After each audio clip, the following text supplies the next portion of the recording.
Hola, saludos a todos los seguidores de Cuba Miami. Muchísimas gracias por conectarse.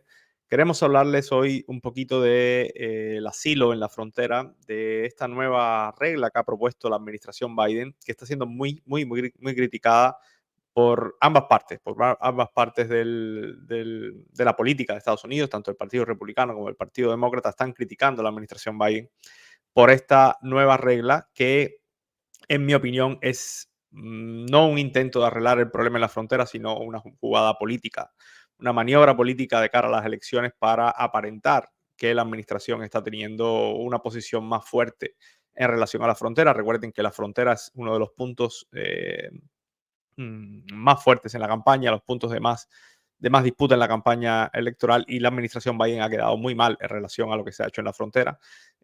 Ha sido criticado en todas las fases desde que comenzó su periodo por ser flojo, muy flojo en la frontera. Su secretario de Seguridad Nacional ha sido o han tratado de hacerle un impeachment varias veces precisamente por el manejo de la frontera. Y esta medida que ha anunciado ahora, pues es vista como una jugada política y no como un intento de mejorarlo, de mejorar la situación o de arreglar la situación que todos coinciden que es caótica en estos momentos en la frontera, a pesar de que hay algunas cifras que indican una disminución en los números de las entradas ilegales, pero sigue siendo un caos. Todas las ciudades fronterizas se están quejando de la avalancha de personas entrando, ya sea a través de los medios legales, como la aplicación CBP One o el parol humanitario, aunque el parol humanitario no entra por la frontera, por lo general entran por puertos de entrada en avión, pero también de manera ilegal. Así que vamos a decir, más o menos a explicarles. Hace ya algunas semanas se rumoraba de que la administración iba a anunciar una política para endurecer el asilo en la frontera. Al final, lo que se publicó o lo que se anunció que se va a publicar, porque creo que es hoy que lo van a publicar, hoy lunes, lo que se anunció es bastante menos de lo que se había hablado hace algunas semanas. Lo único que ha trascendido es que lo que van a hacer es orientar, ni siquiera es una instrucción directa a los oficiales en la frontera, sino darles la posibilidad a los oficiales que, bajo su discreción, entrevisten a los posibles solicitantes de asilo sobre un posible pasado criminal o delitos o actitudes que lo puedan llevar a ser descalificados para el proceso de asilo. Pero al final son entrevistas, es basado en la palabra de esa persona que entra y a menos que Estados Unidos en su récord tenga a esa persona ya identificada como que es un violador de derechos humanos o que tiene un pasado criminal grande, pero si ya lo tiene, ni siquiera hace falta preguntarle, porque cuando usted entra por la frontera hay una revisión de seguridad que si usted está en alguna base de datos va a salir y no lo van a dejar entrar. No deberían dejarlo entrar, aunque hay denuncias de que hay personas que las están dejando entrar a pesar de tener un pasado criminal conocido. Pero esos son también historias, hay que ver los números reales cuáles son. Pero la realidad es que la medida hace muy poquito, incluso la misma administración reconoce que no va a hacer disminuir las entradas, pero supuestamente daría herramientas a los oficiales a descartar a algunos posibles inmigrantes a que soliciten asilo.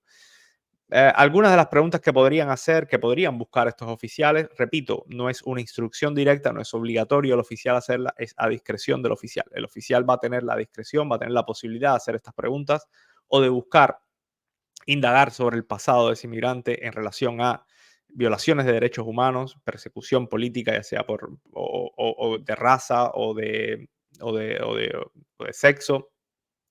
También persecución, también si han cometido delitos graves no políticos, eso también lo descalifica para pedir asilo. Y el oficial va a poder indagar sobre esos temas. Pero, repito, es basado en la palabra.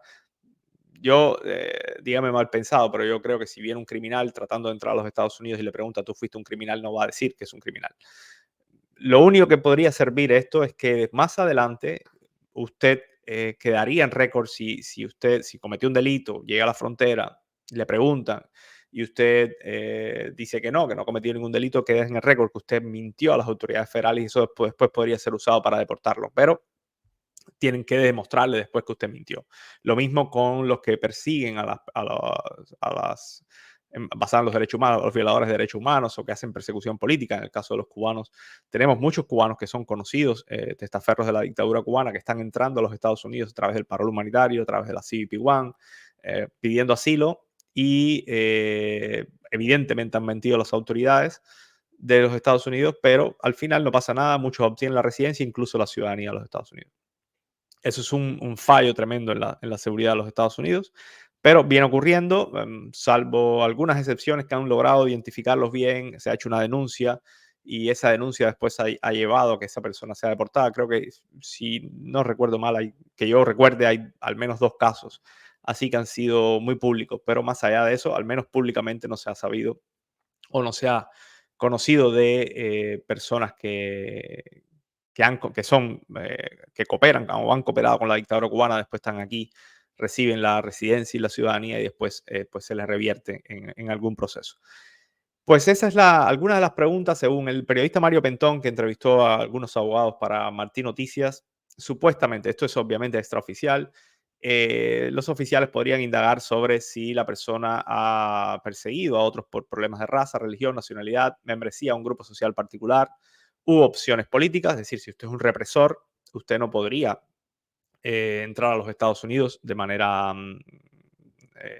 legal, ni pedir asilo tampoco. Usted se le niega el asilo si usted es un represor, a menos que, y hay algunos casos, porque sabemos que hay algunas personas que han sido de la dirigencia de la dictadura cubana y están aquí en los Estados Unidos, incluso creo que han llegado a ser su nacionalidad, a menos que usted coopere con las autoridades y como parte de un arreglo con las autoridades, usted coopere, entregue información sobre la dictadura y al final se le permite a usted entrar en este proceso legal. Pero si usted es una persona de... Eso se hace por lo general con personas de alto rango dentro del sistema, ¿no? O ya sea el de Cuba o el de otro país represor. Pero una persona que es un represor directo, alguien que golpea a damas de blanco en la calle, golpea a personas que gritan patria y vida, pues esas personas tienen muy poquito que ofrecer al gobierno de los Estados Unidos. Y por lo general no se les permite, no se les debería permitir estar en los Estados Unidos. Otra pregunta que podrían hacer es si ha sido convicto de algún crimen mayor en particular o ha cometido delitos no políticos de gravedad. El comunicado en cuestión hace énfasis en la negación del asilo a aquellas personas que tengan antecedentes penales. Si usted tiene antecedentes penales, sobre todo de ese tipo grave, no puede pedir asilo o no se le niega el asilo. Pero lo que sí ha ocurrido y una de las denuncias contra los programas legales que hay ahora, como el CBP-1 y como el parol humanitario incluso, es que no solicita antecedentes penales de tu país de origen. Por lo tanto, si usted, vamos a hablar de Cuba, si usted nació en Cuba, usted llega a la frontera a través de CP1, el oficial ahí no le pide sus antecedentes penales. Usted llega, por lo general, llega sin ningún documento que pueda demostrar que usted no tiene antecedentes penales. Lo mismo con el parol humanitario, en el proceso no pide antecedentes penales. Hay una verificación de seguridad según las bases de datos que tiene el gobierno de los Estados Unidos. Si esto está en alguna base de datos, pues no lo van a dejar, no le van a aprobar esa entrada legal, pero no te piden un documento de antecedentes penales certificado. Otra de las preguntas es si usted está viviendo en un tercer país por un tiempo prolongado. Esto viene parecido más a una de las políticas que tomó la administración Trump también, y es que si usted pasó mucho tiempo en un tercer país, o pasó por un tercer país y no pidió asilo en ese tercer país, Estados Unidos asume que usted no corre un riesgo real, porque si usted está escapando y necesita protección y ha pasado por un tercer país, dígase México, un tercer país que Estados Unidos reconozca como que es un país seguro, que no viola los derechos humanos, pues usted, pues es muy difícil demostrarle a Estados Unidos que no querías, que no estás buscando solo la protección, sino que lo que estás buscando es entrar a los Estados Unidos. Entonces, pero esta regla, repito, esta regla es una de las reglas de debate porque en el pasado, bueno, la administración Trump lo intentó y fue discutido en las cortes y las cortes fallaron a favor de los que decían que esa regla no se podía aplicar. Lo mismo se espera que pase en este caso. Otra de las preguntas es si usted constituye una amenaza para la seguridad de los Estados Unidos. De nuevo, esto es una pregunta que se hace, pero el que quiera hacer una amenaza no te lo va a decir. Es una pregunta que se hace para tener un argumento más, si usted lo atrapan después, más adelante, de que usted mintió a las autoridades de los Estados Unidos, que mentir a un oficial de inmigración, a un oficial federal, es un delito en los Estados Unidos, es una felonía y un delito grave.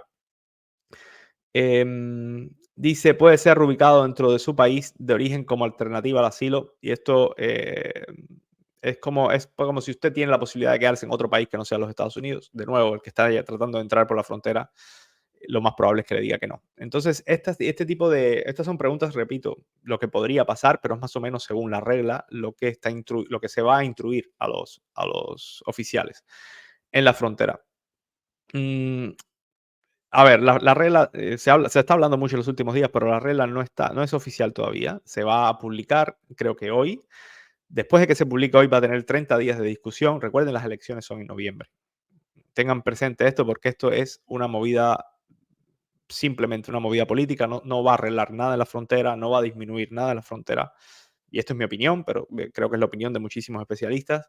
No va a hacer nada por la frontera. Esto es una movida política para darle algo de qué hablar al presidente Biden de cara a las elecciones, a los debates, para decir que él está haciendo algo y culpar al Congreso de no hacer nada. Porque la idea es que el proceso de inmigración completo en Estados Unidos tiene que ser revisado, tiene que ser cambiado, y eso le toca al Congreso de los Estados Unidos. Lo que pasa es que eso también es verdad, que por temas políticos, en época de elecciones, ningún congresista, ningún senador mete la mano en temas de inmigración porque es un tema de, de mucha polémica, de un tema complicado porque cambiar el código de inmigración completo es bastante complicado y en época de elecciones ningún político mete la mano.